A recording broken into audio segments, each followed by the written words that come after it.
A young man is utterly despaired. He doesn't know what to do next. He goes to his father and tells about his ordeal. His father listens to him very carefully and says, "Son, are you feeling stuck?" He says, "Yes, father." And his father goes on saying, "Being stuck is the worst feeling one can have, my son." And he tells him a story that story I'm going to tell you now. Lord Buddha is in his deathbed. All his disciples were worried how difficult it would be to live without Buddha, with whom they had lived and received guidance for 40 years. After such long intimacy, imagining life without Buddha was not just possible for them. Anand, the chief disciple, was asked by Buddha why they all were crying. He said, since the master was not going to live with them anymore and not guide them anymore, they were expecting darkness to descend on them. And this was the main cause of their anguish, despair, and gloom. To this, Lord Buddha smiles and says in a very sanguine manner, Appo Deepo Bhava, or Appo Deepo Bhava, be your own light. This is the last teaching of Lord Buddha. In fact, this is the central theme of all Buddha's teachings.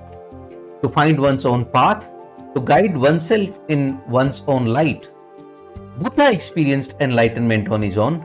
Nobody did anything to enlighten him. In fact, being one's own light is the essence of all teachings in the world. But how can we achieve it, given so much pessimism, negativity, and darkness all around us?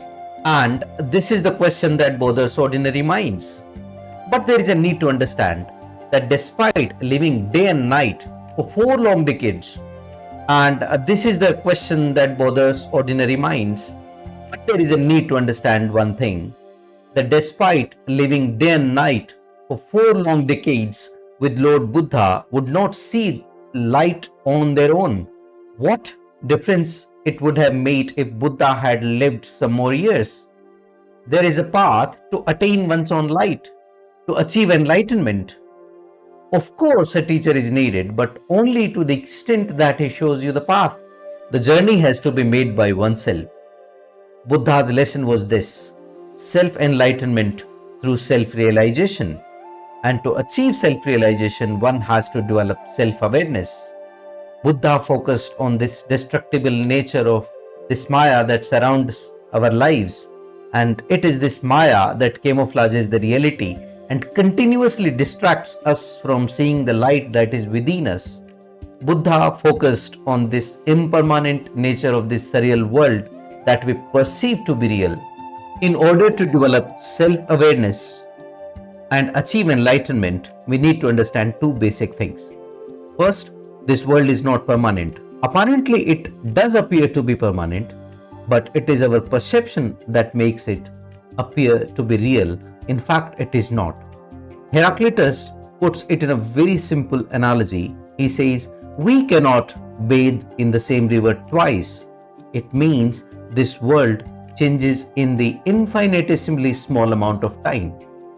It is ignorance. Adi Shankara calls this ignorance avidya that makes it appear to be permanent. And to cut through this web of perception, Buddha says you need the light that is within you. The second thing we are talking about is the light within you. So what is this inner light? The second thing I was talking about, mystic poet Kabir puts it in very simple terms. It is paraphrased as the oil of sesame is there in the small sesame grain, as the fire is there in the flintstone, so is your divine, your enlightenment is within you.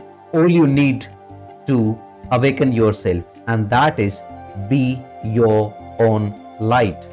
Everyone loves such deeply spiritual stories. If you love Lord Buddha, subscribe to my channel, share it with your friends who need guidance. You will do a great favor to them. Thank you. May God bless you all. Namaskar.